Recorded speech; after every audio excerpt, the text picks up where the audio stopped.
లోపం లేదండి. ఆ ఒక 2 ఇన్సిడెంట్లు తప్ప ఈరోజు చాలామంది ప్రశాంతంగా దాదాపు 40,000 మంది ఇప్పటికి దర్శనం చేసుకోవడం జరిగింది. అట్లేం లేదు. అది అన్నీ అదే విధంగా చూడాల్సిన అవసరం లేదు.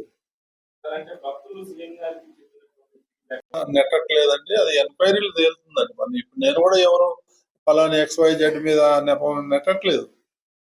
తప్పిదం జరిగింది. అది ఎట్లా జరిగింది, ఎలా జరిగింది అనేదే జ్యుడిషియల్ ఎంక్వైరీ. ఏం లేదండి. నేను మొన్న ప్రెస్ కాన్ఫరెన్స్ పెట్టి మొన్న 11 నేను క్లియర్గా చెప్పాను. తిరుమల పోయే వాళ్ళని ఎవరు ఆపలేరు, ఆపరు. కానీ అక్కడ దర్శనం కావాలంటే మాత్రం టోకెన్ ఉండాలి అనేది చెప్పాను. నేను క్లియర్గా చెప్పాను. ముఖ్యమంత్రి గారు చూసుకుంటారండి. మన కమిటీకి ఏం సంబంధం? అది కమిటీ గవర్నమెంట్ ఆధ్వర్యంలో వస్తుంది. చెప్తే చెప్పడంలో తప్పు లేదు. చెప్పినంత మాత్రాన చనిపోయిన వాళ్ళు బతికి రారు కదా. అది అవన్నీ ఎవరో ఏదో మాట్లాడారంటే వాటికన్నిటికీ స్పందించాల్సిన అవసరం లేదు. కాకపోతే తప్పిదం జరిగింది. అది ఎలా జరిగింది, ఎట్లా జరిగింది అనేది ఎంక్వైరీ చేస్తారు. బాధ్యుల మీద కఠినమైన చర్యలు తీసుకుంటారు. అందులో ఏమాత్రం డౌట్ లేదు. ఏకపక్ష నిర్ణయం ఏం కాదండి. బోర్డుకి నాకు చెప్పారు. నాకు కొంతవరకు పవర్ పాయింట్ ప్రజెంటేషన్ కూడా ఇచ్చారు. నేను వచ్చి ఎమర్జెన్సీ మీటింగ్ కూడా పెట్టాను 2 సార్లు. అదే మీకు ప్రెస్లో కూడా చెప్పాను గతంలో. లేదండి, అందరికి చెప్తున్నాం మేము. అదే ఎంక్వైరీ తీరుతుంది కదా. మేము ఎట్లా చెప్తాం? రాబోయే రోజుల్లో ఎంక్వైరీ జరిగేటప్పుడు మేము ముందునే ఇట్లా జరిగింది, అట్లా జరిగింది అని చెప్తే ఇంక ఎంక్వైరీ ఎందుకు?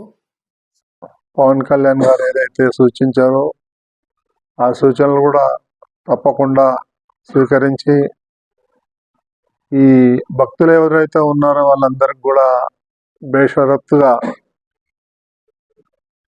మా బోర్డు తప్పిదం లేకపోయినా మేము భక్తులందరికీ బోర్డు తరఫున క్షమాపణలు చెప్తున్నాం. ఇక్కడ ఫ్యూచర్లో ఇంకా ఏమి చేయాలి, ఎలాంటి సేఫ్టీ తీసుకోవాలి అనేది కూడా త్వరలోనే నిర్ణయం తీసుకుంటాం. ఇక మీదట ప్రతి విషయంలోనూ కూడా బోర్డు సభ్యులు ఇన్వాల్వ్ అవ్వాలని అనుకుంటున్నాం. ఆ ఇన్వాల్వ్ అయ్యి ఇలాంటి బ్యాడ్ ఇన్సిడెంట్ జరగకుండా చూడాలనేది మా ఉద్దేశం. ఆ విధంగా మేము ప్రయాణిస్తాం. ఇక మీదట ఎట్లాంటి అవకతవకలు కానీ ఇలాంటి ఇన్సిడెంట్ కానీ జరగకుండా మేము పర్యవేక్షణ చేస్తాం.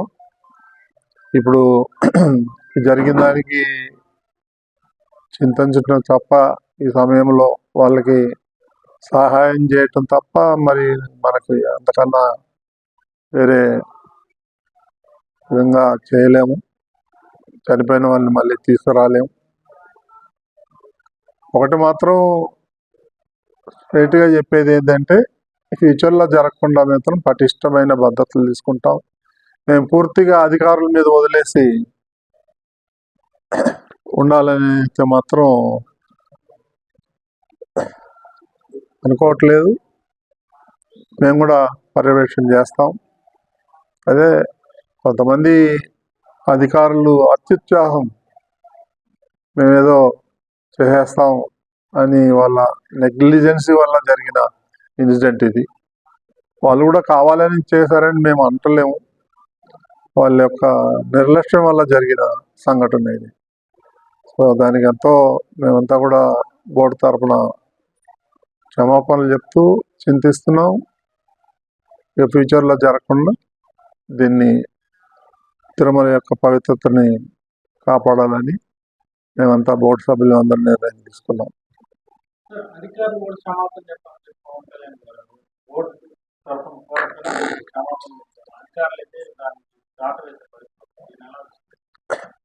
వాళ్ళ విచక్షణకే వదిలేయాలి. మనం వెళ్ళి క్షమాపణ చెప్పని మనం చెప్పలేము. వాళ్ళ అంతరాత్మకు తెలియాలి వాళ్ళు చేసిన తప్పు. వాళ్ళే చెప్పాల. మీరు చెప్పండి అని మనం చెప్పలేము.